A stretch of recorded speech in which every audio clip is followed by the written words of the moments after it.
Hmm, good. I have the full transcript. Now I'll write the news story applying all the patterns from the analysis. The story is about a man in his early 30s. First person I, American English, 5,000 words, no headers, pure narrative. The afternoon I found out, I was standing in the cereal aisle at Harris Teeter, holding a box of the dinosaur-shaped ones my son always picked out himself. My phone buzzed once. I looked down and read it the way you read a fire alarm. Disbelief first, then the cold understanding that the noise is real. Gone to Dubai. Took what I needed. Don't make this harder than it is. That was it. 11 words. No punctuation after the last sentence, like she hadn't bothered to finish the thought. I stood there in aisle 7 under fluorescent light, with a box of cereal in my hand, and the specific silence of a man whose floor has just dropped out. My son Marcus was 4 years old and asleep in his car seat in a parking lot. I had left the windows cracked because it was a Tuesday in October, and sometimes October still burns in Georgia. I put the cereal in the cart. I don't know why. I checked out. I walked back to the car. Marcus was still asleep, one cheek pressed against the harness strap. I sat behind the wheel for a long time, watching his chest rise and fall before I typed back. Okay. Stay safe. 2 words. No period. Fair enough. My name is Daniel Reeves. I am 32 years old. I am a licensed electrician who runs a small residential contracting crew out of Marietta, and I have been, for the past 5 years, the kind of husband who believed that patience was a form of love. I was wrong about that, but I wasn't wrong about my son, my wife. I'll call her Claire, because it's what I called her, and because she is still my son's mother regardless of what she became to me, had been drifting for 2 years before that text. I could see it the way you see weather moving across a field. Not the storm yet, just the color of the sky changing. She had taken a position with a hospitality consulting firm that sent her to the Gulf region twice a year, and sometime between the first trip and the fourth, she stopped coming home the same way she had left. The hotel charges started small. A wellness spa in Nashville on a weekend she said she'd be at a conference in Tampa. A flight credit to a name I didn't recognize, rebooked under hers 3 days later. A text she angled away from me that she explained as a workgroup chat, and then, when I asked to see it, said she'd already deleted it because it was confidential. I wrote each one down. Not obsessively. I want to be honest about that. I wrote them down because I am an electrician and I have spent my professional life learning that small irregularities are the only warning you get before the system fails. Her mother, Patrice Holden, had never said anything cruel to my face. She didn't need to. She had a talent for inflection, for the way a compliment could carry a current of disappointment underneath it. Daniel's so good with his hands, she'd say, and the room would feel smaller.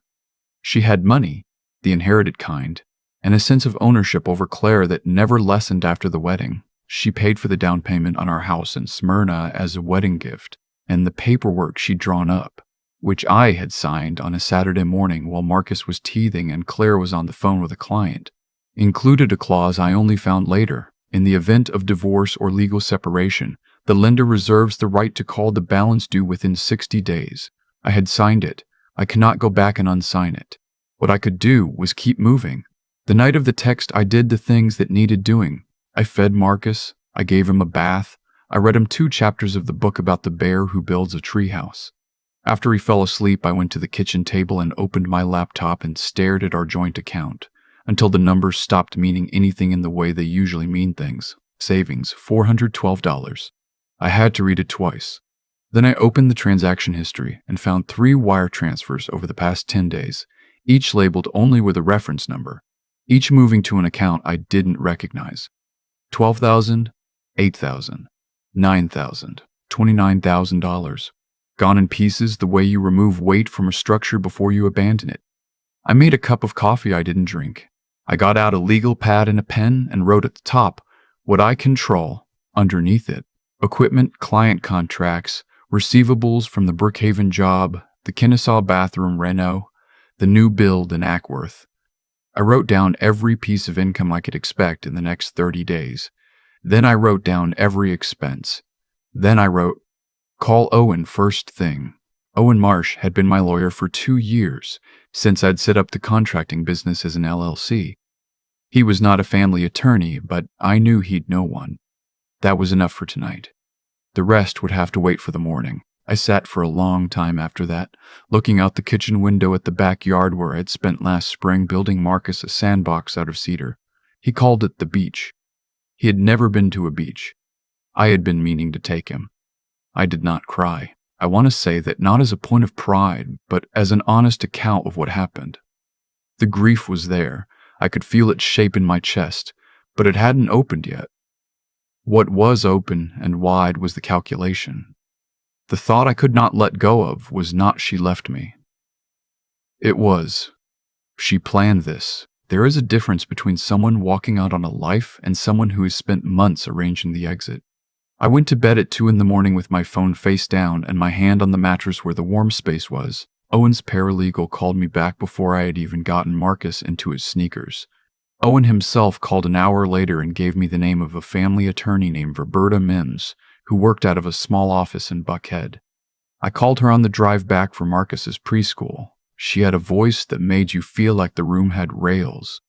"Bring everything you have," she said. "Financial records, texts, emails, anything that looks like it was arranged in advance." I started with what I had already: the bank statements, the USB drive I had found in the drawer of Claire's desk labeled Tax Docs 2022 that I hadn't opened yet, the note I'd found 3 weeks earlier tucked into the pocket of a jacket she'd left behind when she came home from Dubai the last time. It was printed on hotel stationery, the Atlantis palm, and it said only, "Next time we won't have to be careful." The handwriting wasn't Claire's. I photographed everything and sent it to Roberta before noon. The USB opened onto a cloud folder still linked to an old email account of Claire's. The password was the name of her childhood dog, which she'd told me once without knowing she was telling me. I felt strange opening it. I want to name that honestly. But I also want to name what was inside. There was a folder called Transition, and inside it a spreadsheet with rows of dates, wire amounts, and 2-letter codes I didn't immediately understand. There was a PDF of a Dubai residency permit application. There was a draft email, not yet sent, to a family court attorney named Slade Griffith, and attached to that email was a 3-page document called Custody Basis. I opened it with both hands on the table. The document listed, in formal language, a series of claims about me. It cited what it called chronic emotional volatility, and referenced a period in my late 20s when I'd seen a counselor for anxiety after my mother died. It referenced what it called financial inconsistency, suggesting that my income as a contractor was unstable and potentially unreliable. It included a section titled Parenting Concerns that described incidents I recognized as moments from our real life, but twisted.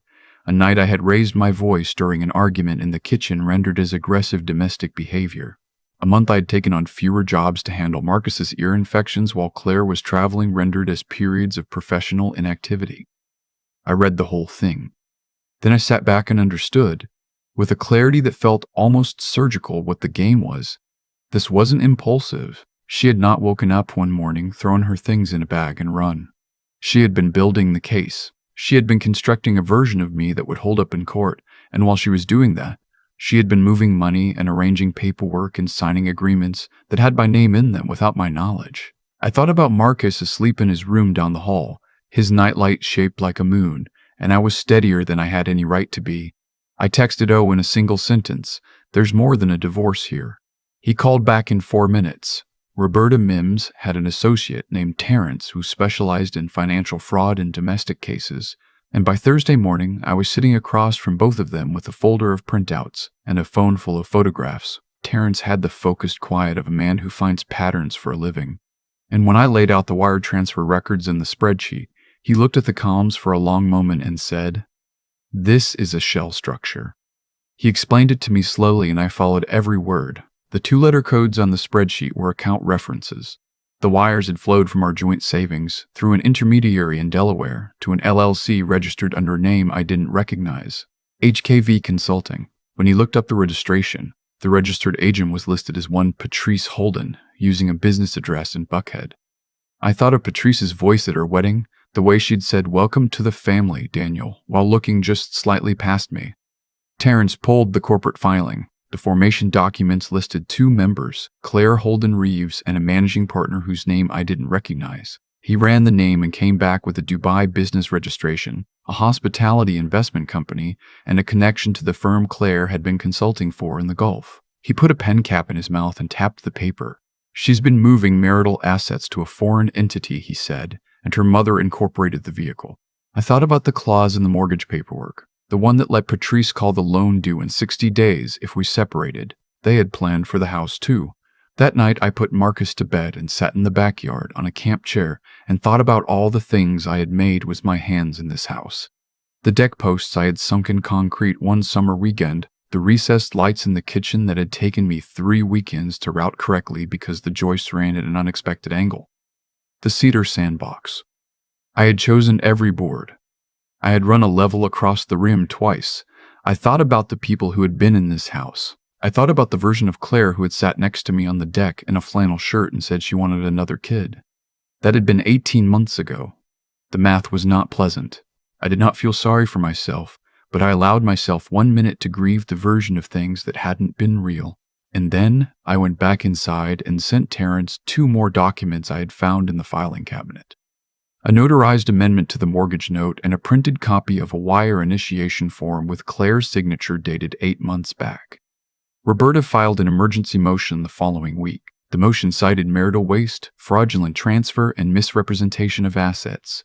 She attached the LLC filing, the wire records, and a sworn statement from a forensic accountant she had worked with before, who confirmed that the shell structure showed the hallmarks of deliberate dissipation. The motion also included a request for temporary emergency custody pending investigation, on the grounds that the custodial parent had left the jurisdiction without notice or arrangement and was currently residing abroad with an open financial fraud inquiry. The court granted a temporary custody hearing for the following Tuesday. I got the call while I was on a job site in Ackworth, pulling a new panel for a spec hone. My phone buzzed and I climbed down from the ladder and read the notification and stood in the studs of a half-built house, feeling the specific stillness that follows the moment the situation becomes real. That night, Patrice called. I didn't recognize the number, but I knew the voice in the first 2 seconds.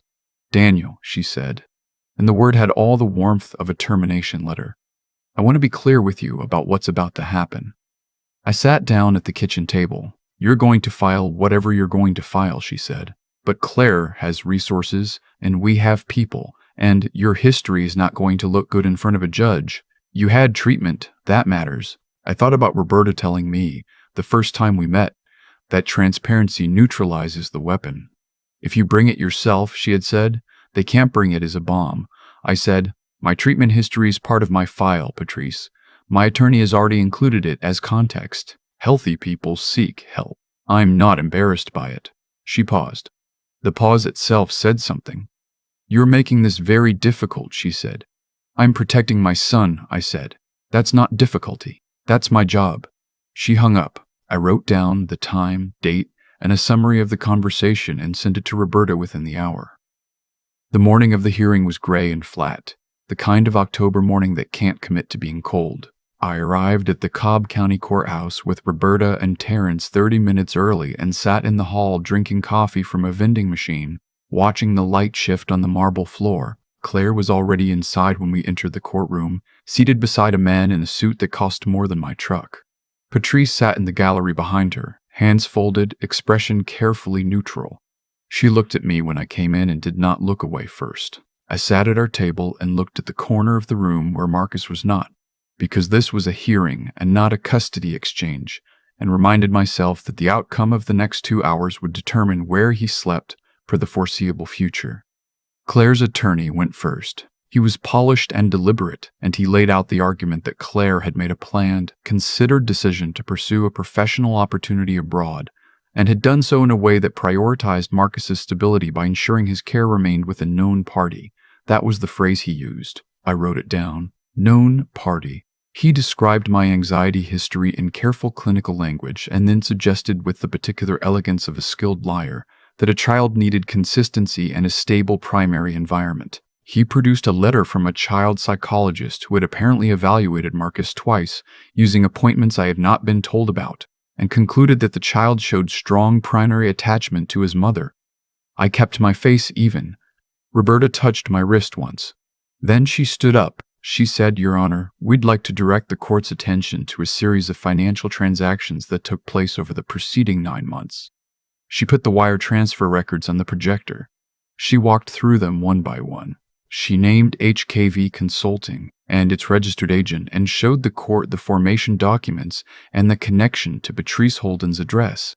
She put up the amendment to the mortgage note and the timestamp on its notarization. She said, "The mother left this jurisdiction 11 days ago without providing legal notice, without a parenting plan, without any communication to the father about duration or intent.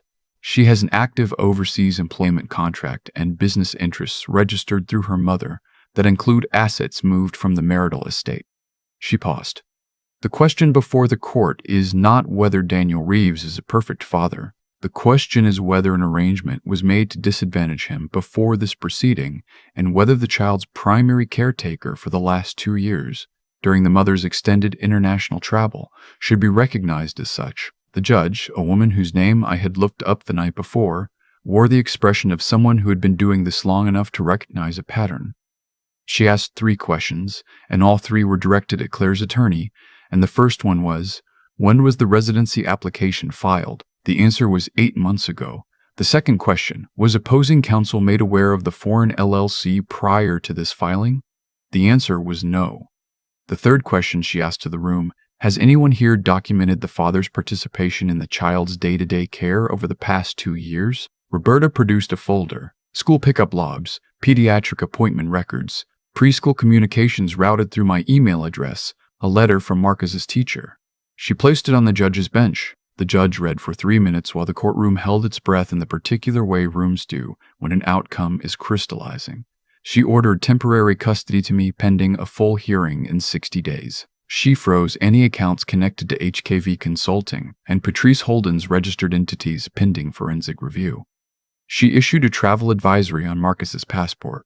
When the gavel came down, Roberta gathered her papers slowly and evenly, the way a person does when they're containing something. I sat very still. Outside the courthouse, the air had gone a little cold. Patrice walked past me on the steps without a word. Claire stopped 10 feet away, and we looked at each other for a moment, the way people do when they are standing on opposite sides of something that cannot be undone. "You didn't have to make it a war," she said. "I said you started the planning. I just caught up." She didn't answer. Her car was waiting. She got in it and drove away. I sat on the courthouse steps for a few minutes after Roberta and Terrence left, watching traffic on Powder Spring Street, and felt the specific exhaustion of a person who has been holding something together for a long time. Then I called Marcus's preschool and told them I would be there for pickup at 3. The woman at the front desk, who knew us both by name, said, "We'll see you then, Mr. Reeves." It was the most ordinary sentence I had ever heard. I cannot explain how much I needed it. The forensic audit took 6 weeks. What it found was thorough and ugly. The full trail of funds moved from our joint accounts into HKV Consulting, and from there into a Dubai-based real estate holding used as startup equity in a hospitality development project that listed Claire as a founding partner and Dante, the man whose name I had first seen on hotel stationery, as managing director. Patrice had served as the U.S. side incorporator and fund conduit. The total moved $47,000. The amount placed in my name in corporate documents I had never seen or signed, $60,000, listed as contributed equity in an LLC I hadn't known existed. When Terrence walked me through the final numbers, I sat across the desk from him and said nothing for a long moment. "They were going to say you were involved," he said. "If this had gotten out of control, there were documents that would have made it look like you were a willing participant." I thought about Claire in our kitchen 18 months ago, saying she wanted another child. I thought about her standing in the doorway of the backyard and saying, "The sandbox looks good." I had believed her. I don't think I was a fool for believing her. I think I was a person who loved someone honestly and got a different currency in return. The grief for that is real. It sits in me still. But it doesn't own me. Roberta filed a counterclaim against Patrice's estate for the fraudulent transfer amount plus damages. The court, in the final settlement 3 months later, ordered the full return of marital assets, assigned the house to me with the Patrice loan voided on grounds of fraud, and established a trust in Marcus's name funded by the recovered money, overseen by a court-appointed fiduciary until he turned 21. Claire received supervised visits twice a year, with a requirement that they occur within U.S. borders. She did not return from Dubai for the final hearing. Her attorney appeared on her behalf. Patrice received a suspended sentence and a 5-year bar from holding any fiduciary or financial trustee role. She called me once afterward, a short call, and said only, "You should know I always thought you were decent." It was the most honest thing she had ever said to me, and I was not sure what to do with it. Spring came the way it does in Georgia, all at once and too warm. I finished a kitchen renovation in Kennesaw and started a new residential panel job in Decatur and brought Marcus to the beach for the first time in late March. We drove to Tybee Island on a Thursday because weekdays are cheaper and crowds are smaller, and Marcus doesn't care what day it is, only whether the waves are big enough to jump. He stood at the edge of the water in red swim trunks and looked at the Atlantic for a long moment before turning to me with an expression I can only describe as scientific. "Dad," he said, "it's bigger than the sandbox." I laughed. "The real kind from the middle of the chest?" "Yeah," I said. "A little." I sat in a folding chair and watched him run at the waves, and then sprint back up the sand, and then run at the waves again, the eternal strategy of a small person making sense of something enormous. I thought about the night in the cereal aisle with the dinosaur box and the 11 words and the way I had not felt the floor drop out, but had instead just stood there and kept the box in my hand and walked to the register. I was not sure what that steadiness had been in that moment. Survival instinct, maybe, or maybe just the particular focus that comes when the thing you love most is asleep in a parking lot and counting on you to bring the cereal home.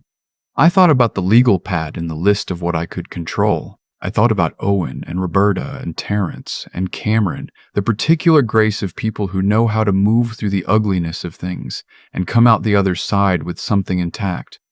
I thought about Marcus. He had turned 5 in February. I had built him a workbench for his birthday, child-sized, with a real vise and a set of soft mallets and a pegboard for tools. He had put on safety glasses the moment I gave it to him and had not taken them off for the rest of the day. He walked around the house in those glasses, examining furniture like a professional. On the beach, he found a perfect piece of driftwood and carried it back to the chair. "We could make something with this," he said. "Yeah?" I said. "What do you want to make?" He thought about it with great seriousness. "A boat," he said, "but a real one, not a toy." I told him we'd need more wood. He looked at the ocean. "There's probably more in there," he said. I said there probably was. He put the piece of driftwood under his arm and walked back toward the water, and I watched him go, this small person who had no idea what the last 6 months had cost or what they had built, and I felt the particular gratitude of someone who has been given, in the middle of the wreckage, the one thing that made the reconstruction worth starting. I wrote in my notebook that evening in the motel room while Marcus slept. Day 112. He wants to build a boat. We'll start Monday. If you're watching this from somewhere you didn't expect to end up, I want you to know something. The text that started all of this, 11 words on a Tuesday, it felt like an ending. I drove home that night, believing I was heading into the worst stretch of my life. And I was. I won't tell you it wasn't hard because it was the hardest thing I have done. But here's what I know now that I didn't know then. They were counting on me to collapse. They had planned for collapse. They had drafted the paperwork and moved the money and written the documents that would make sense of my collapse. And when I didn't give that to them, the whole structure had nothing to hold it up. The best thing I ever did was not respond the way they expected. The second best thing I ever did was write a list. If you are in the rain right now, write a list. Not of everything wrong. A list of what you still control. It will be shorter than you want it to be. That's okay. Start there. If this found you, tell me you're listening. Tell me where you're from. Every comment reminds me that the story goes further than I thought, and every follow on this channel means one more person finds it when they need it. You're not as alone as it feels right now. I promise you that.